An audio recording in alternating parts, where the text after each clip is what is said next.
There is a kind of breaking that doesn't echo through the halls of life. It doesn't scream. It doesn't shout. It doesn't leave bruises the world can see or wounds others can bandage. No, this kind of breaking is silent. It creeps in like a shadow at dusk, quiet, unnoticed, but utterly consuming. And perhaps the most painful thing about it is that no one seems to notice you're bleeding. You're smiling at the dinner table, nodding at conversations, going to work, answering messages, but inside, something has shattered and the silence is deafening. They didn't have to raise their voice to destroy you.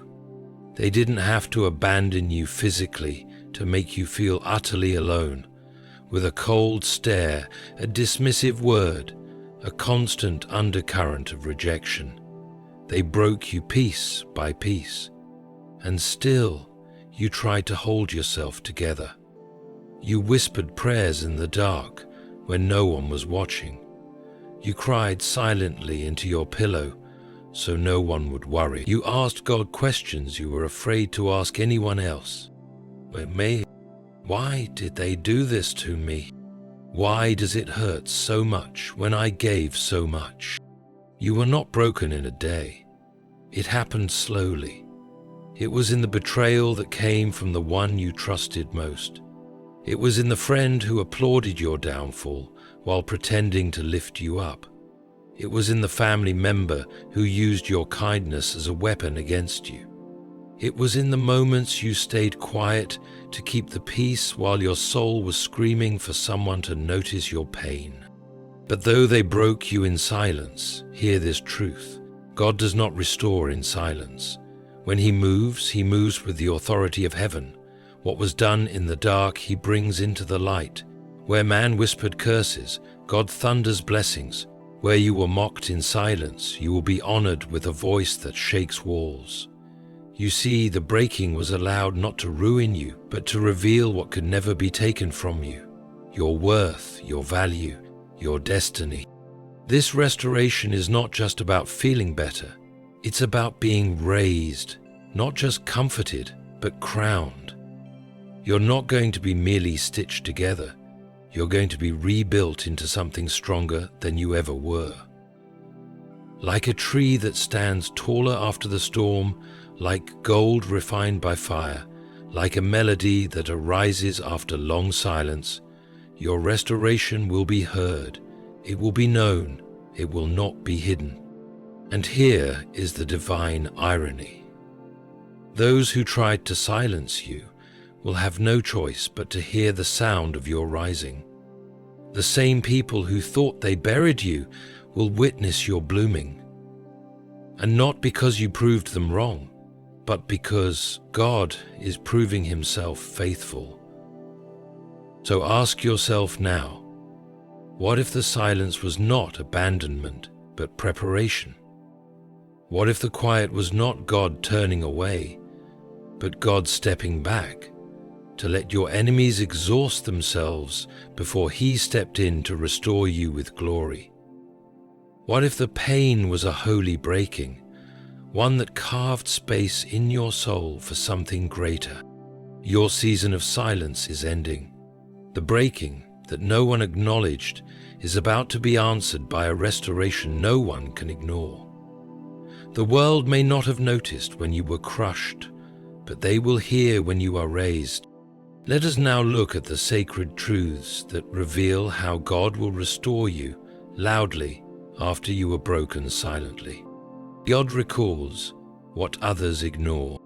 There is a tender mystery in the silence of God. For many who have suffered quietly, the deepest ache is not the wound itself, but the feeling of invisibility. To be broken behind closed doors, to cry in still rooms where no ears are present, to walk into a crowd while wearing the mask of composure, all of this leads the soul to wonder. Has heaven forgotten me too? But let us not mistake divine stillness for absence. What is unseen by men is fully known by God. While others walk past your pain, oblivious to the slow unraveling of your spirit, There is one who watches without blinking. He sees the late-night wrestling of your soul.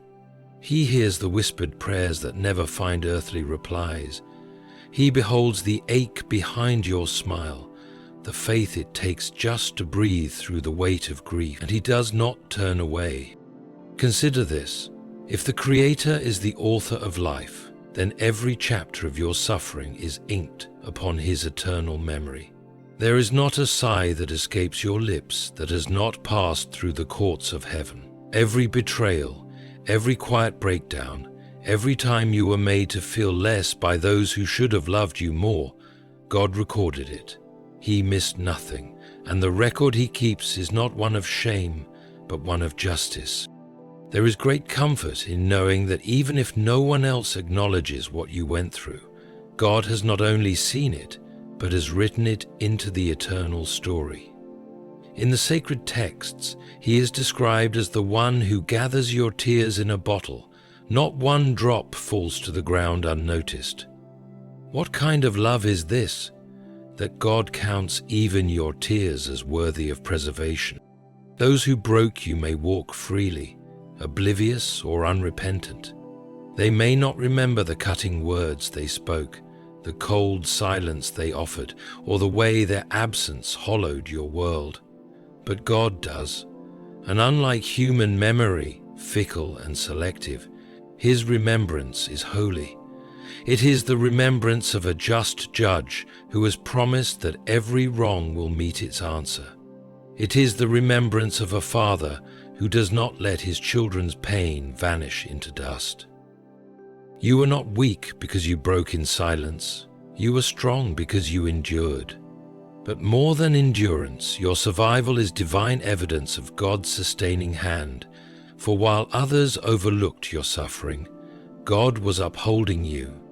His Spirit hovered over your darkness like it did in the beginning of creation, brooding over the chaos until light emerged. He has been preparing a restoration that will not merely patch the cracks, but reveal the value of what was hidden all along. This is the paradox of divine care. While the world dismisses what it cannot see, heaven elevates what is hidden. Your silent suffering was not wasted, it was sacred. Your unseen pain was not buried, it was planted. And what is planted in faithfulness is never forgotten by the gardener of souls. So, the next time you wonder if anyone truly knows what you've endured, let your heart be reminded that God doesn't require evidence to believe your pain. He was there, he watched, he wept with you. He waited for the moment when his justice would break forth, not as a whisper, but as a trumpet, because the God who records what others ignore is the same God who restores what others destroy. What was meant to silence you will amplify you. There is a strange irony in the way suffering shapes destiny. Often those who break you believe they have silenced you. They think the cruelty they inflicted will echo louder than your courage. They believe their betrayal is the final word in your story. But what they did not understand is that God never lets pain speak the last word. In the divine order of things, the very tool meant to suppress you becomes the instrument of your rising. In the heavenly realm, nothing is wasted. Every sting of shame, every act of ridicule, every cruel silence meant to suffocate your voice, God transforms it into fuel for your amplification.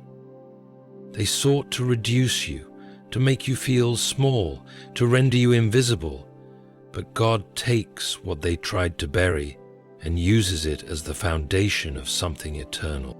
Have you ever noticed that the brightest stars are formed under pressure? That the richest soil produces fruit only after it has endured seasons of storm and breaking? The pain they caused was meant to muffle your identity, but in the divine economy, it became the exact pressure needed to forge your purpose. Your silence did not signify defeat. It was gestation.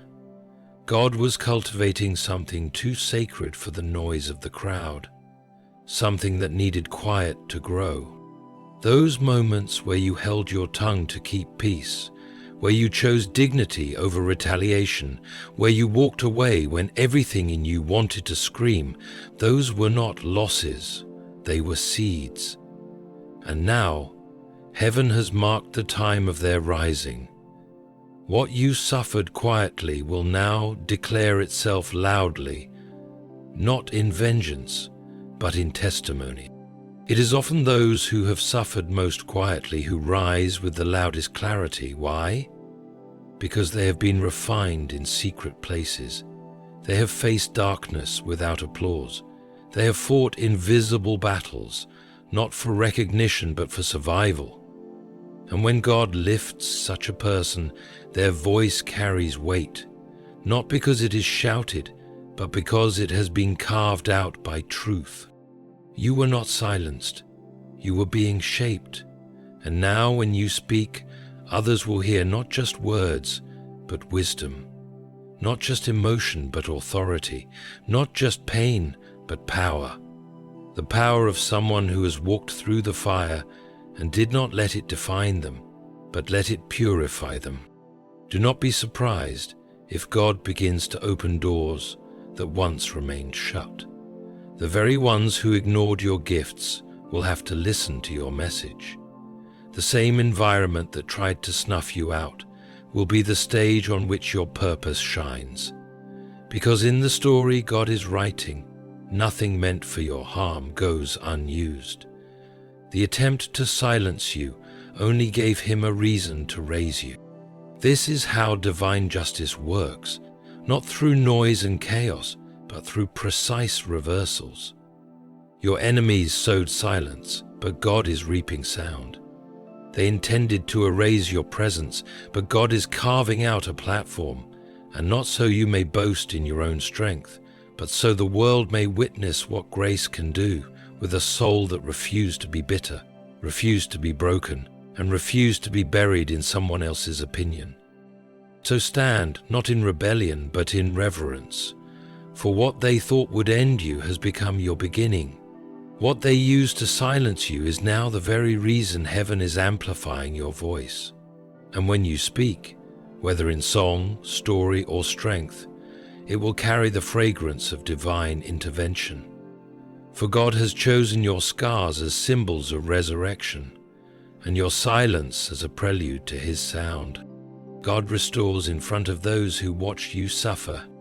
It is one thing to be broken. It is another to be broken while the world watches, unmoved. There is a particular kind of sorrow reserved for those whose cries echo in rooms filled with people who pretend not to hear. It wounds deeper than betrayal. It questions your very worth. If they saw and did nothing, was I worth nothing? If they stood by, why didn't they intervene? Why did they choose silence when they could have offered mercy? In the kingdom of men, this is common. People choose comfort over courage. They protect their own image rather than shield the vulnerable. But in the kingdom of heaven, things are different. There is a sacred promise that what man turns his face from, God will lift up. He will not only restore you in private, he will do it in the very presence of those who watched you fall and chose to turn away.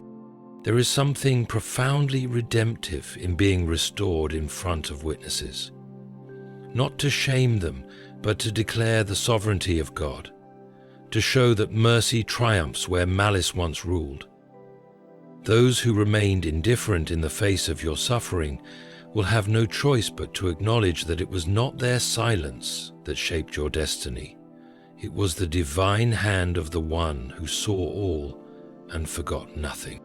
Imagine the quiet dignity of Joseph, sold into slavery by his own brothers, mocked, dismissed, left for dead, and then raised, not in secret, but in Pharaoh's court, where the entire land bowed, and when his brothers finally stood before him, confused by his glory, Joseph did not retaliate.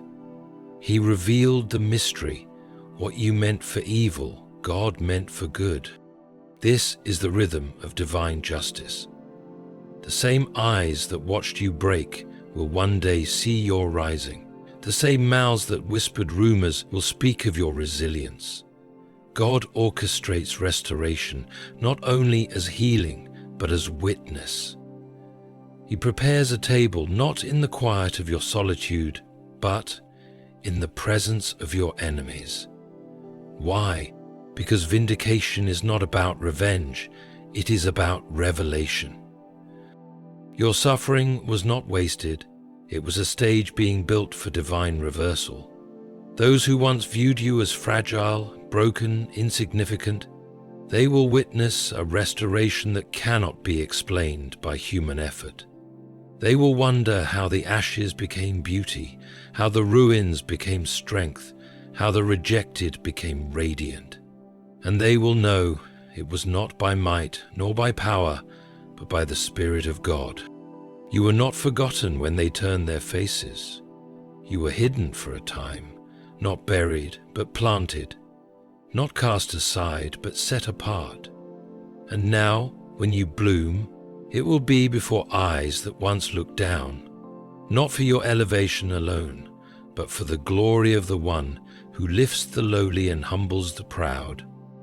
Heaven never ignores silent pain, it stores it, and in due time, the pain becomes the proof. The tears become the testimony, and your life becomes the loud declaration that though man may break you silently, God restores you gloriously. Right before the very audience that once dismissed your worth. The depth of your breaking determines the height of your restoration. In the divine order of things, the low places are not forgotten. They are foundational. What man calls a breakdown, God may be calling a breakthrough in disguise. We often misunderstand the nature of pain. We see it as a sign of failure, a collapse of hope, a detour away from purpose. But in the heavenly language, suffering is not punishment, it is preparation. The deeper the wound, the greater the space for grace. The lower you are brought, the higher you can be lifted. This is not just poetry, it is spiritual architecture. The soul must be hollowed out before it can be filled with glory.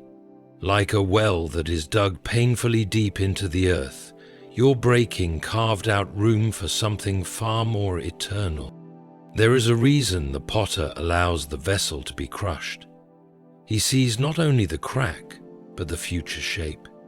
He breaks what is uneven to rebuild what is useful.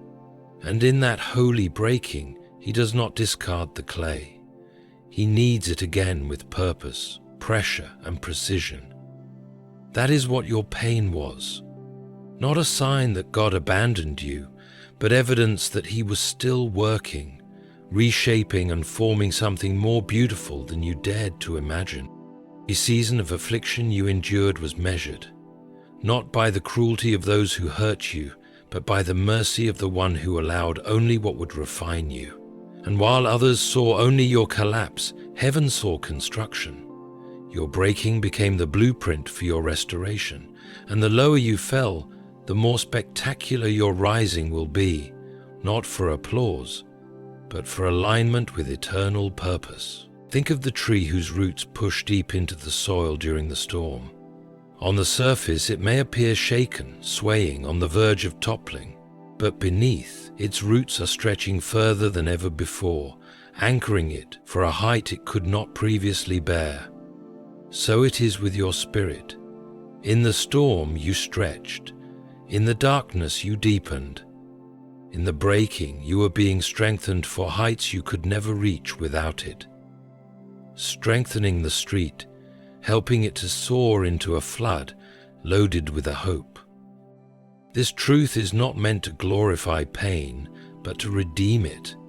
There is no virtue in suffering for its own sake, but when suffering is surrendered into divine hands, it becomes the material for miracles. Your breaking was not senseless, it was sacred space, being hollowed out for heavenly fullness. It was not destruction, it was preparation. And so, the greater the crushing, the greater the oil that flows from it. The more severe the winter, the richer the spring that follows. What they thought would ruin you, God is using to raise you, not merely back to where you were, but to a place you could never reach without the pain. They saw the fall, they did not see the formation. They saw the tears, but not the roots, stretching deeper into the faith that sustains you. And soon, when you rise, it will not be shallow or fleeting. It will be as if the heavens themselves are lifting you, not because you sought glory, but because you allowed yourself to be shaped in silence. The world may measure strength by surface, but heaven measures by surrender. And you, in your silent agony, surrendered more than anyone knows. That surrender was not weakness. It was the very soil of resurrection. You went down deep, so now you will rise high. He rebuilds with honor what was broken by shame. Shame is one of the most insidious weapons wielded by those who seek to break a soul without ever lifting a hand. Unlike wounds that bleed outwardly, shame bleeds inward. It quietly corrodes identity. It whispers lies that become beliefs. You are not enough. You are unworthy. You are what they did to you. It is not always born of your own mistakes. It often comes dressed in the consequences of someone else's cruelty. You were blamed for the betrayal you didn't deserve. You were mocked for your kindness. You were left feeling like your very existence was something to apologize for. But God does not build on the foundation of shame. He tears it out by the root. He does not plaster over what man destroyed. He begins anew, and what he builds, he adorns with honor. Where others saw only failure, God sees redemption. Where others held your past against you, he writes a future that refuses to be bound by it. God does not overlook the shame you carried in silence. He doesn't dismiss it as weakness or naivety. He acknowledges it fully. Every moment you lowered your head, every time you swallowed your voice, every time you walked away to keep peace, even when it tore you apart inside. He saw the false guilt placed upon you, and he took note of the silent battles you fought when no one stood beside you. And now he prepares to reverse it. Not quietly, not subtly, but in a way that brings glory from the ashes. The world celebrates loud victories, but heaven celebrates silent integrity. You didn't scream your story, you carried it. You didn't beg for pity, you endured. And because you refused to let shame dictate your worth, God now declares you worthy of honor, not because you earned it through perfection, but because you remained faithful in the fire, trusting that there was more to your life than what they tried to reduce you to. In the scriptures, the theme is constant. God restores the dignity of those who were disgraced. The woman caught in adultery was brought before a crowd thirsty for judgment, but Christ knelt down, not to accuse her, but to restore her. He did not just protect her from stones, he returned her identity. The prodigal son returned home smelling of pigs, rehearsing a speech of unworthiness. But the father ran to him, not with questions, but with robes and rings. The message was clear. The world may cover you in shame, but I clothe you in honor. So it is with you. Your silent shame did not disqualify you. It qualified you for a different kind of restoration. One that does not pretend the past never happened, but uses it as the stage for transformation. God is not building your life in the shadow of shame. He is rebuilding it in the full light of grace, and he is decorating the walls of your soul with honor, truth, and freedom. The people who shamed you thought their words would echo in your mind forever. They thought the silence would crush your confidence and bury your identity. But shame is not eternal, glory is. And God's glory does not erase your past, it redeems it. The very area where you were most mocked will become the area where you are most crowned. What they said to belittle you, God will use to elevate you, not for pride, but to prove that no shame can outlast His mercy. You will not rise in bitterness, you will rise in beauty. The shame they placed on you will fall off like broken chains, and in its place you will wear garments of strength, humility, and sacred dignity. Not because you were untouched by pain, but because you trusted the one who heals deeply and lifts completely. This is how He works. He honors what the world dishonors. He lifts what others leave behind. And when He rebuilds, He does not restore you to your former self. He creates a version of you that reflects what the fire could not consume, and that version carries no shame, only light, only truth, only glory. Your story becomes someone else's freedom song. There is a strange and holy pattern in the way God redeems suffering. What begins in silence often ends in song, not only for the one who endured, but for many who are still trapped in their own silent wars. You were broken quietly, yes, and in that quiet breaking you may have felt abandoned, forgotten, even useless. But what you did not realize is that every scar you carry is becoming a voice, and that voice, though born of pain, will echo with freedom for someone else. This is not the kind of story people write for glory. It is the kind heaven writes for impact. You didn't ask to be the one carrying wounds. You didn't ask to be the example of endurance. But through your pain, something eternal has been set in motion. Your story, written in tears, in heartbreak, in quiet faithfulness, is being shaped into a testimony that will break chains you may never see. What you thought was personal affliction is now a divine assignment, and your healing will not stay within you. It will pour out like oil over others who have been shattered in similar silence. You see, the most powerful songs are not those sung by the perfect. They are sung by the wounded who survived. The voices that shake strongholds are not always loud. They are sincere, trembling with authenticity, carrying the weight of real battles fought and endured. And when you speak, when you share the truth of your breaking and your rising, it will not sound like bitterness. It will sound like liberty. This is the nature of redemption. It multiplies. When God restores a soul, He never stops with just one person. He uses the story as seed, and wherever it lands, something begins to grow. Someone who hears your journey will recognize their own reflection in your struggle. Someone who has been hiding their pain will find language for their freedom through your voice. Someone who has stopped believing that healing is possible will start to hope again because you did not stay silent. You may have been tempted to think, what good can come from this? That is a human question, but heaven has an answer. Good will come to others through you. Your sorrow will become someone's survival guide. Your honesty will become a bridge for someone else to walk across. Even your former shame, once unbearable, will now be the very evidence of how far grace can reach. You didn't survive for yourself alone. You survived because someone needed to see what survival looks like. Someone needed to know that it is possible to walk through rejection, heartbreak, betrayal, and spiritual silence and come out not only alive but radiant. Someone needed to know that God still restores, that He still brings beauty from ashes, that He still uses what others tried to destroy.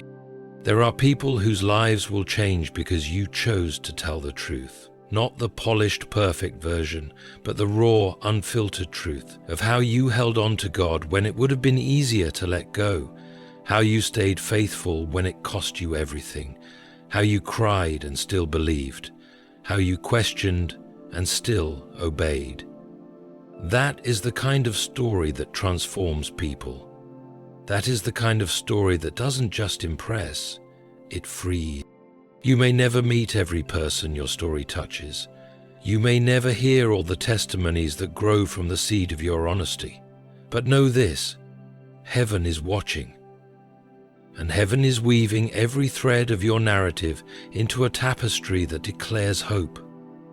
Your pain was not wasted, it was prepared. Your silence was not empty, it was holy ground. And now your voice, no longer bound by fear, will become a trumpet in the lives of others. Not because you are loud, but because you are true.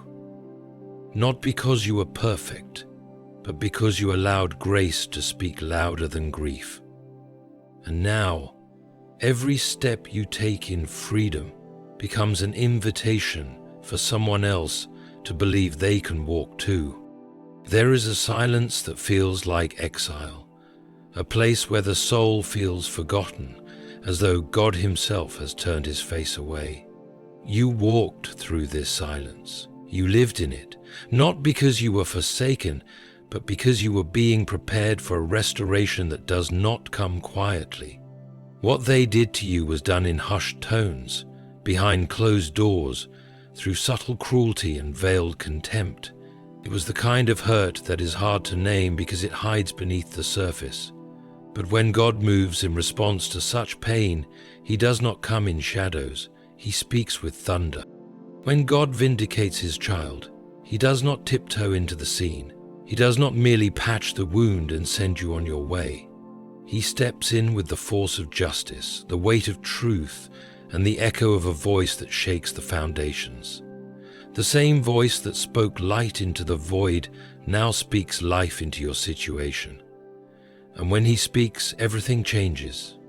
The silence that once surrounded your suffering is shattered by the sound of restoration. Your enemies may have believed their words would define your story. They thought their slander would be the final chapter. But the author of all things has picked up the pen, and when He writes your restoration, it will not be hidden. The very people who doubted you, who dismissed you, who found pleasure in your silence, they will be the ones who witness the majesty of your rising. Not for your pride, but for the proclamation of truth that could not remain buried. In Scripture, the vindication of the innocent is never a secret. When Daniel was lifted from the lion's den, it was not done in silence, it was public. When the 3 men came out of the fire, it was not in the dark, it was before kings. When Christ rose from the tomb, it was not in secrecy, it was the loudest act in history. So it will be with you. God does not vindicate in whispers. When the breaking was done with deliberate cruelty, His justice is loud, not because He needs to prove anything, but because He delights in reversing injustice so clearly that no one can deny His hand. This is not about revenge, this is about revelation. Vindication is not about your enemies being punished, it is about the truth being revealed so boldly that even those who are silent in your suffering are forced to acknowledge what they chose to ignore. God vindicates not only to comfort you, but to awaken those around you. He restores you with a volume that speaks to everyone who thought you were finished. He raises you not just to heal your heart, but to remind the world that no voice, no soul, no tear is ever forgotten by Him.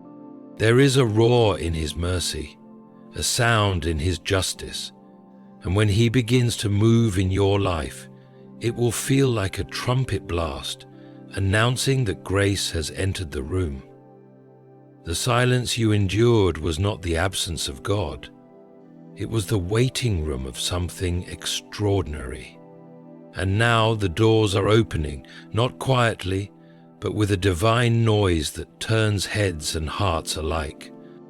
You thought your prayers were falling into emptiness, but heaven was storing every word, waiting for the appointed time.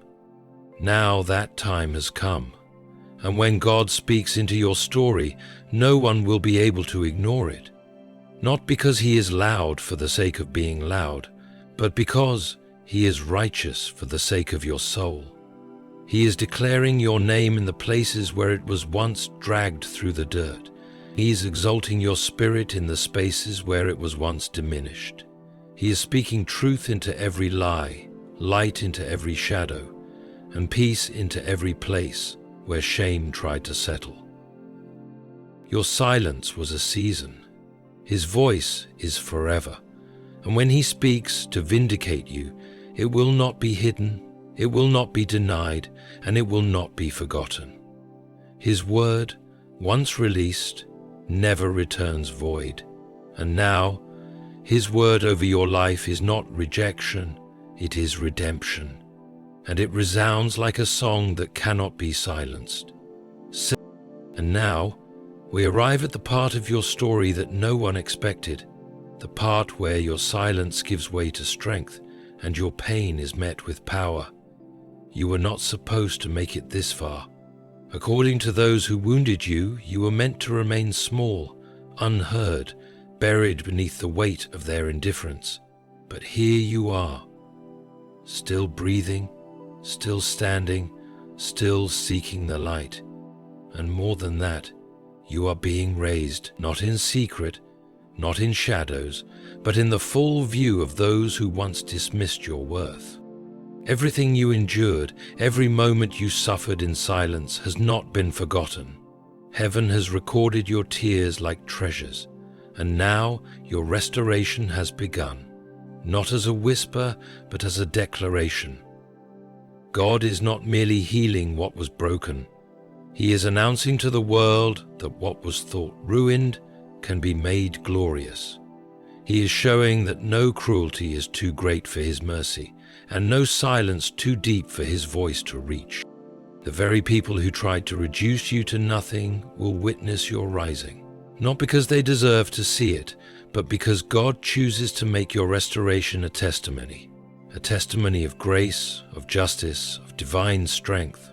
You will not have to explain yourself. Your life will speak louder than their accusations ever did. The way you carry peace after pain, the way you walk in purpose after being betrayed, the way you shine with dignity after being shamed, it will all speak for itself, and it will speak of God. This is your season of becoming what they said you couldn't, becoming what you were always meant to be. The ashes they left you in are now the soil from which your purpose is rising. And when people ask how you survived, how you found your way out, how you carry so much wisdom and light, they will hear your story, and in it they will hear Him, His mercy, His protection, His faithfulness. So don't fear the echoes of the past. Don't shrink in the presence of those who once broke you. Walk forward with the quiet assurance that the God who saw your silent tears is now leading you into a season where your joy will not be hidden. Speak, sing, rise. You have been called out of hiding. Your story matters. Your story matters. Your scars have power, and your life, once broken in silence, is now the loudest song of redemption. Let the world hear it. Let heaven be glorified in it. You were broken silently, but now God is restoring you loudly, and no one can silence what heaven has chosen to declare.